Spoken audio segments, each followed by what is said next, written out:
चलिए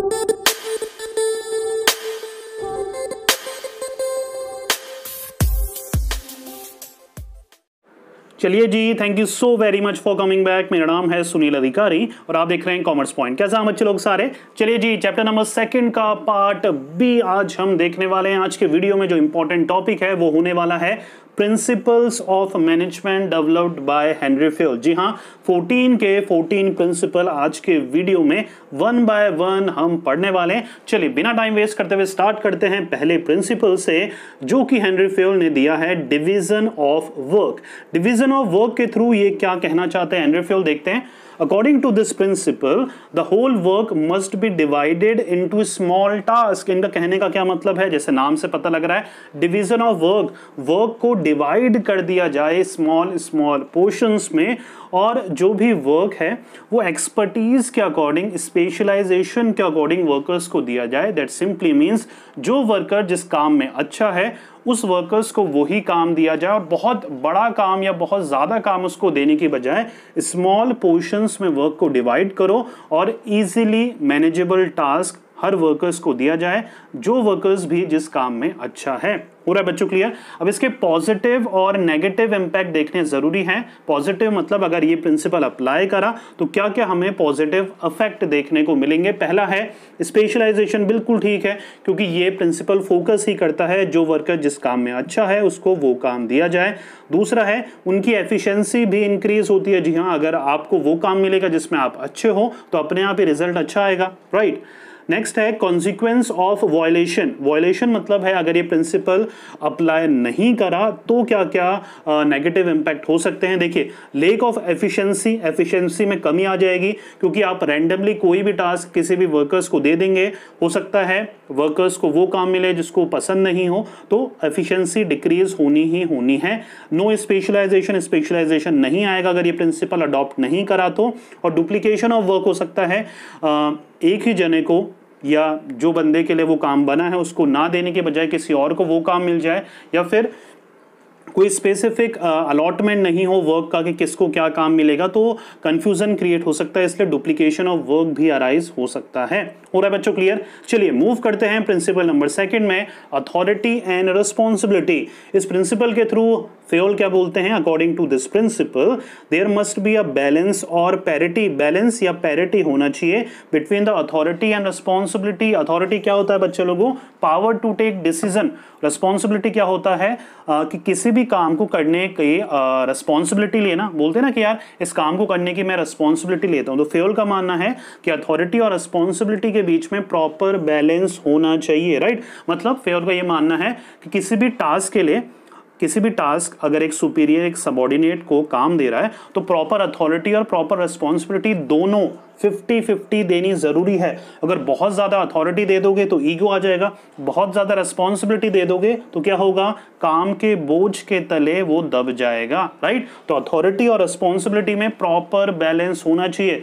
without authority भी मतलब विदाउट अथॉरिटी भी एक एम्प्लॉय वर्क नहीं कर सकता। अगर होगा क्या, अगर आपने सिर्फ रिस्पॉन्सिबिलिटी दे दी किसी भी वर्कर को तो उसको पता तो लग गया कि ये काम करना है, लेकिन उस काम को करने से रिलेटेड जो भी क्वेश्चंस होंगे उसके मन में, उसके पास वो अपने सीनियर से पूछने की अथॉरिटी नहीं है, राइट। अगर बहुत ज्यादा अथॉरिटी दे दी, रिस्पॉन्सिबिलिटी नहीं दी, तो भैया वो उसमें ईगो आ जाएगा, वो कहेगा यार काम तो कभी भी कर लेंगे, राइट। तो अथॉरिटी है मेरे पास तो पावर है, तो दोनों के बीच में मिसमैच नहीं होना चाहिए। पॉजिटिव इफेक्ट देख लेते हैं, अगर अथॉरिटी और रिस्पॉन्सिबिलिटी में बैलेंस रहता है तो नो मिसयूज ऑफ अथॉरिटी। बिल्कुल सही बात है कि अथॉरिटी का मिसयूज नहीं होगा, नहीं तो कई बार क्या होता है, बहुत ज्यादा अथॉरिटी देने से ईगो क्लैशेस बढ़ जाते हैं, सुपीरियरिटी कॉन्फ्लिक्ट्स ज्यादा बढ़ जाता है लोगों के बीच में।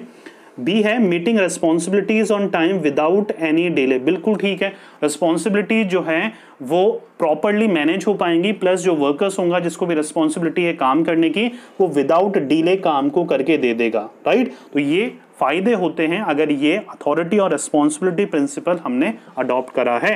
हो रहा है बच्चों क्लियर?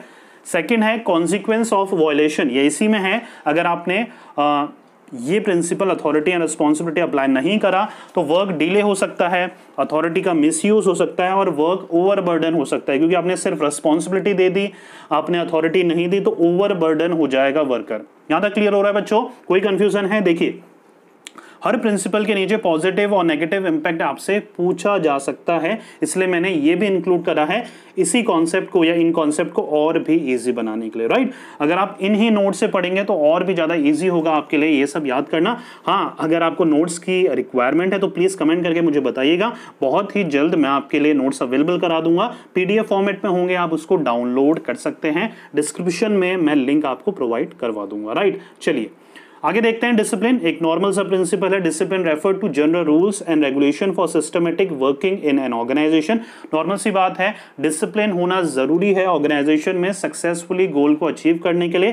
डिसिप्लिन क्या होता है? सर्टेन गाइडलाइंस होती है, रूल्स एंड रेगुलेशंस होते हैं जो कि टॉप लेवल फ्रेम करता है, जो कि top level, middle level, lower level तीनों को माननी पड़ती है। पॉजिटिव इफेक्ट देखें इसका तो सिस्टमेटिक वर्क होगा और एफिशिएंसी इंक्रीज होगी। अगर नेगेटिव देखें, कॉन्सिक्वेंस देखें, अगर इसको वॉयलेट कर दिया गया है, अगर डिसिप्लिन को फॉलो नहीं करते हैं तो यहाँ पर डिसऑर्डर होगा, कंफ्यूजन होगा, केओस होगा, वेस्टेज होगा रिसोर्सेज का, राइट। तो ये सारी चीजें हमें ध्यान में रखनी है डिसिप्लिन के प्रिंसिपल को अडॉप्ट करते वक्त। अगर नहीं करते हैं तो ये उसके नेगेटिव कॉन्सिक्वेंस भी हमें सहने पड़ेंगे। हो रहा है बच्चों क्लियर? चलिए यूनिटी ऑफ कमांड की तरफ बढ़ते हैं। यह है हमारा प्रिंसिपल नंबर 4। देखिए यूनिटी ऑफ कमांड क्या बोलता है? An employee should receive order from one boss only. एक एम्प्लॉय को एक ही बॉस से ऑर्डर लेना चाहिए, because if he is receiving order from more than one boss he will get confused, as simple as that। बहुत ही simple है। एक एम्प्लॉय को एक ही बॉस से ऑर्डर लेने चाहिए, अगर एक से ज्यादा बॉस से वो ऑर्डर लेगा तो वो कंफ्यूज हो जाएगा, किसकी सुनूं किसकी नहीं सुनूं, किसका काम पहले करूं किसका काम बाद में करूं, किसको ऑर्डर दूं, किसको मैं रिपोर्टिंग करूं। तो ये सारी चीजें क्या होगा, कंफ्यूजन में आ जाएगा अगर एक से ज्यादा बॉस होंगे अगर एक एम्प्लॉय के ऊपर। हो रहा है बच्चों क्लियर? यूनिटी मतलब होता है एक, कमांड मतलब होता है ऑर्डर या इंस्ट्रक्शन, सिंपल। पॉजिटिव इफेक्ट देख लेते हैं इसके। No confusion among subordinate, confusion नहीं होगा सबऑर्डिनेट को अगर एक ही बॉस रहेगा उनके ऊपर। ईगो क्लैशेस भी नहीं रहेगी, राइट, किसका करूं किसका नहीं करूं। उनको ये भी नहीं रहेगा कि यार मेरा काम नहीं करा तुम्हारा पहले कर दिया, मतलब बॉसेस के बीच में ईगो क्लैशेस नहीं होंगे। अगर इसको प्रिंसिपल को अडॉप्ट नहीं करते हैं तो कंफ्यूजन रहेगा, ईगो क्लैशेस हो सकती है और डिसिप्लिन को मेंटेन करने में भी प्रॉब्लम हो सकती है। सिंपल है, कोई भी समझाने की जरूरत नहीं है, राइट, आप समझदार हैं। फिफ्थ है यूनिटी ऑफ डायरेक्शन। अच्छा, यूनिटी ऑफ डायरेक्शन थोड़ा सा कंफ्यूजिंग प्रिंसिपल है, आपको ये ना लगे इसमें कि डायरेक्शन मतलब ऑर्डर देना, यूनिटी मतलब वन। तो यहाँ पर ऑर्डर से रिलेटेड नहीं है, डायरेक्शन मतलब है ऑर्गेनाइजेशन का गोल। देखिए पढ़िए इसमें, efforts of all the members and employee of organization must be directed towards one direction, that is the achievement of common goal। ये प्रिंसिपल क्या कहता है? ऑर्गेनाइजेशन का, डिपार्टमेंट का एक सिंगल गोल होना चाहिए जो कि एक ही डायरेक्शन में जाना चाहिए और सारी एफर्ट उसी गोल को अचीव करने में लगानी चाहिए जितने भी ऑर्गेनाइजेशन में मेंबर्स हैं। पूरा बच्चों क्लियर? इसलिए इस स्लोगन भी बोला जाता है इस प्रिंसिपल के अंदर, one unit and one plan. Her department का एक गोल होना चाहिए और सारे एम्प्लॉयज उस गोल को अचीव करने के लिए एफर्ट्स लगाने चाहिए, राइट। ज्यादा गोल होंगे तो सबका ध्यान बटेगा इधर उधर या कंफ्यूजन की स्थिति पैदा होती है। पॉजिटिव इफेक्ट देखेंगे तो achievement of organisation goal, unified effort, सब मिलजुल के एफर्ट करेंगे एक डायरेक्शन में। अगर नेगेटिव कॉन्सिक्वेंस देखें तो कोऑर्डिनेशन नहीं रहेगा और एफर्ट का वेस्टेज होगा, मतलब बहुत सारे जने एफर्ट्स तो करेंगे लेकिन सब अलग अलग डायरेक्शन में एफर्ट करेंगे तो रिजल्ट आना बहुत ही ज़्यादा डिफिकल्ट हो जाएगा। पूरा बच्चों क्लियर? चलिए मूव करते हैं सिक्स्थ प्रिंसिपल में, subordination of individual interest to general interest. देखिए सिंपल सा प्रिंसिपल है, यहाँ पर दो चीजें समझनी है। इंडिविजुअल इंटरेस्ट से मतलब है एम्प्लॉयज का खुद का पर्सनल इंटरेस्ट। वो क्या हो सकता है? हमारी सैलरी बढ़े, हमें अच्छा रिवॉर्ड मिले, हमें अच्छा अवार्ड मिले, हमारी वर्किंग कंडीशन इंप्रूव हो, ये इंडिविजुअल इंटरेस्ट हो सकते हैं। जनरल इंटरेस्ट से यहाँ पर मतलब है ऑर्गेनाइजेशन का इंटरेस्ट, ऑर्गेनाइजेशन के क्या गोल हैं, ऑर्गेनाइजेशन क्या चाहती है वर्कर्स से। पूरा बच्चों, तो ये प्रिंसिपल क्या कहता है? देखिए, according to this principle the interest of organisation must supersede the interest. Supersede मतलब जो ऑर्गेनाइजेशन का इंटरेस्ट है वो कहीं ज्यादा बड़ा है in comparison to the interest of the individual और एम्प्लॉयज। तो इस प्रिंसिपल के थ्रू एक मैनेजर को समझाना चाहिए अपने एम्प्लॉयज को कि जो आपका पर्सनल इंटरेस्ट है उससे कहीं ज़्यादा इंपॉर्टेंट है ऑर्गेनाइजेशन का इंटरेस्ट, और अगर ऑर्गेनाइजेशन का इंटरेस्ट पूरा हो जाता है, फुलफिल हो जाता है, गोल अचीव हो जाते हैं, तो आपका जो पर्सनल इंटरेस्ट है वो तो अपने आप ही कंप्लीट हो जाएगा।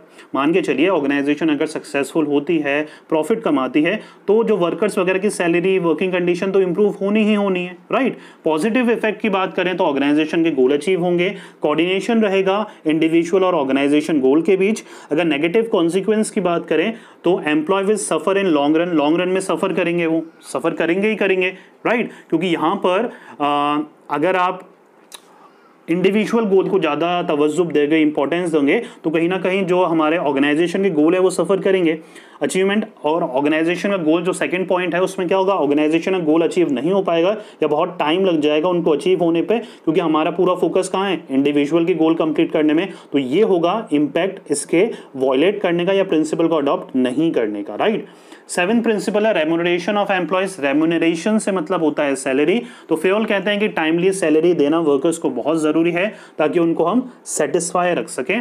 पॉजिटिव इफेक्ट देखें तो यहाँ पर एम्प्लॉय मोटिवेटेड रहेगा, नॉर्मल सी बात है, टाइम पे अगर सैलरी मिलती है तो मोटिवेटेड रहेगा, कमिटमेंट रहेगा, कमिटमेंट मतलब लॉयल रहेगा ऑर्गेनाइजेशन के लिए, हमेशा अपना 100% देगा। अगर कॉन्सिक्वेंस की बात करें तो टर्नओवर ऑफ एम्प्लॉयज, अगर रेम्यूनरेशन सैलरी टाइम पे नहीं देती है ऑर्गेनाइजेशन तो वर्कर्स छोड़ के जाने लग जाएंगे। टर्नओवर से मतलब है वर्कर्स का छोड़ के जाना, राइट। टर्नओवर से यहाँ पर कंपनी का पूरा टोटल प्रॉफिट से मतलब नहीं है, राइट। डिससेटिस्फाई हो जाएंगे एम्प्लॉयज, बिल्कुल ठीक है, राइट। 8th प्रिंसिपल देखते हैं सेंट्रलाइजेशन एंड डिसेंट्रलाइजेशन। देखिए जब भी ऑर्गेनाइजेशन में एक ही कोई लेवल या हो सकता है टॉप लेवल या मिडिल लेवल सारे डिसीजन जब खुद लेता है उसको बोलते हैं सेंट्रलाइजेशन। डिसेंट्रलाइजेशन जस्ट इसका अपोजिट है, जब भी डिसीजन लेते वक्त हम कंसल्ट करते हैं औरों से, सलाह मशवरा लेते हैं सबसे, उनके भी सजेशन को हम अप्लाई करते हैं, सुनते हैं, that is called decentralisation, right. चलिए पढ़ लेते हैं। Centralisation refer to concentration of authority or power in few hands at the top level.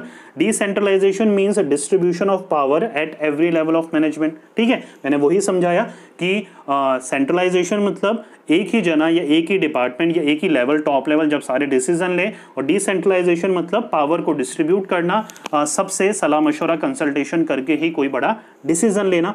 Positive effect की बात करें तो benefit of centralisation as well as decentralisation, दोनों का बेनिफिट मिलेगा आपको। एक अच्छी ऑर्गेनाइजेशन में ये दोनों का पार्ट होना चाहिए, सेंट्रलाइजेशन भी होना चाहिए और डिसेंट्रलाइजेशन भी होना चाहिए, राइट। डिसीजन क्विक होंगे और एम्प्लॉय सेटिस्फाई रहेंगे। वॉयलेशन के कॉन्सिक्वेंस की बात करें तो centralisation can lead to dissatisfied employee, मतलब जरूरत से ज़्यादा सेंट्रलाइजेशन भी ठीक नहीं है, जरूरत से ज़्यादा डिसेंट्रलाइजेशन भी ठीक नहीं है, दोनों के बीच में बैलेंस होना चाहिए। जैसे अथॉरिटी और रिस्पॉन्सिबिलिटी के बीच में बैलेंस होना चाहिए, वैसे ही जरूरत से ज़्यादा सेंट्रलाइजेशन भी ठीक नहीं है, जरूरत से ज़्यादा डिसेंट्रलाइजेशन भी ठीक नहीं है। क्लियर हो रहा है बच्चों, कंफ्यूजन तो नहीं हो रहा। देखिए जब जरूरत से ज़्यादा सेंट्रलाइजेशन होगा तो क्या होगा, आप किसी से कंसल्ट नहीं कर रहे हो, खुद ही डिसीजन ले रहे हो और सबको बोल रहे हो कि मेरे जो इंस्ट्रक्शन है उनको फॉलो करो, तो इससे भी एम्प्लॉय डिससेटिस्फाई हो सकते हैं। और दूसरा है डिसेंट्रलाइजेशन, जब आप सब कुछ ही दूसरों से पूछ के करते हैं तो आप अपनी दिमाग चलाना बंद कर देते हैं और आपकी डिसीजन मेकिंग बहुत ही कमज़ोर हो जाती है, बहुत ही टाइम लगता है, तो ये भी इसका नेगेटिव है, राइट। तो ये में या सेंट्रलाइजेशन और डिसेंट्रलाइजेशन दोनों में प्रॉपर बैलेंस होना चाहिए। प्रिंसिपल ऑफ स्केलर चेन की बात करें बच्चा, देखिए स्केलर चेन में एक प्रॉपर हिराकी होनी चाहिए। देखिए स्केलर चेन कहता क्या है, scalar chain means line of authority और chain of superior from highest to lowest rank. Fayol का मानना है कि अगर एक ऑर्गेनाइजेशन में एम्प्लॉयज़ को किसी सीनियर से अपने बात करना है तो उसको certain chain of command follow करने पड़ेंगे, एक certain line of authority follow करनी पड़ेगी, तभी वो बात कर पाएगा अपने सीनियर से। जैसे कि एक सिंपल सा एग्जांपल मैं आपको स्कूल का देता हूँ। अगर एक बच्चे को, एक 12th क्लास के बच्चे को अगर प्रिंसिपल से बात करनी है तो अगर स्केलर चेन प्रिंसिपल अडॉप्ट करता है स्कूल तो क्या होगा, पहले एक जो स्टूडेंट है पहले अपने टीचर से पूछेगा, फिर क्लास टीचर से पूछेगा, फिर इंचार्ज से पूछेगा, फिर वाइस प्रिंसिपल से, और फिर जाके कहीं वो प्रिंसिपल से मिल पाएगा। तो इसको बोलते हैं स्केलर चेन।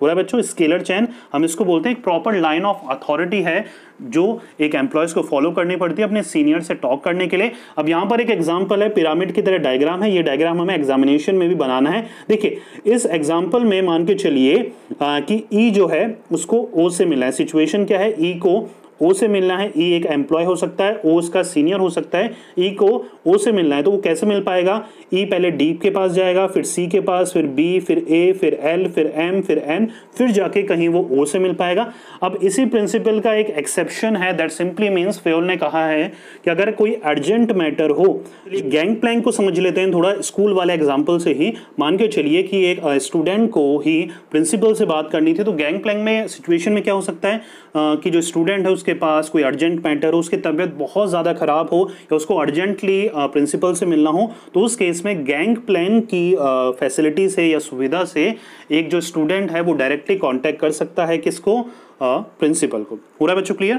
तो प्रिंसिपल ऑफ स्केलर चेन में सर्टेन लाइन ऑफ अथॉरिटी हमें फॉलो करनी पड़ती है और इसका एक्सेप्शन है हमारा गैंग प्लैंक। पूरा बच्चों क्लियर? चलिए पॉजिटिव इफेक्ट की बात करें तो systematic flow of information systematically flow करेगी, कम्युनिकेशन गैप बीच में नहीं आएगा, और वॉयलेशन में बात करें तो कम्युनिकेशन गैप आ जाएगा और क्लियरिटी नहीं होगी अथॉरिटी रेस्पॉन्सिबिलिटी के बीच, राइट? प्रिंसिपल बहुत ही ज्यादा एंगेज रहेगा, अगर कोई भी जाके सीधा प्रिंसिपल के रूम में चले जाएगा तो वहां पर क्या होगा? अथॉरिटी रेस्पॉन्सिबिलिटी नहीं रहेगी। अथॉरिटी रेस्पॉन्सिबिलिटी कब रहेगी? जब प्रिंसिपल ने पावर दे रखी हो वाइस प्रिंसिपल को, वाइस प्रिंसिपल ने इंचार्ज को, इंचार्ज ने टीचर को, टीचर ने स्टूडेंट को कंट्रोल करने की जब पावर रखते हैं, तब ये स्केलर चेन अफेक्ट होता है या इंप्लीमेंट होता है। पूरा बच्चों क्लियर? तो ये थे consequence of violation of scalar chain. चलिए आगे बढ़ते हैं प्रिंसिपल नंबर 10 की तरफ, प्रिंसिपल ऑफ ऑर्डर। अब ये ऑर्डर इंस्ट्रक्शन वाला ऑर्डर नहीं है, ये भी कंफ्यूजिंग है। जैसे प्रिंसिपल ऑफ डायरेक्शन एक कंफ्यूजिंग प्रिंसिपल था, वैसे ही प्रिंसिपल ऑफ ऑर्डर भी है। ऑर्डर से मतलब ये नहीं है ऑर्डर या इंस्ट्रक्शन देने, ऑर्डर से मतलब है ऑर्डर लाइनेस। ऑर्डर लाइनेस क्या होता है? It refer to orderly arrangement of man and material that in a fixed place for everything and everyone in the organization। इस प्रिंसिपल के थ्रू फेयोल का कहने का ये मतलब है कि हर चीज़ की एक जगह होती है और वो चीज़ अपनी जगह पर ही होनी चाहिए। Everything has its place and everything should be at its place. हर चीज़ की अपनी जगह होती है और वो चीज़ अपनी जगह पे होना ज़रूरी है ताकि ऑर्गेनाइजेशन स्मूथली या फ्लो में वर्क कर पाए।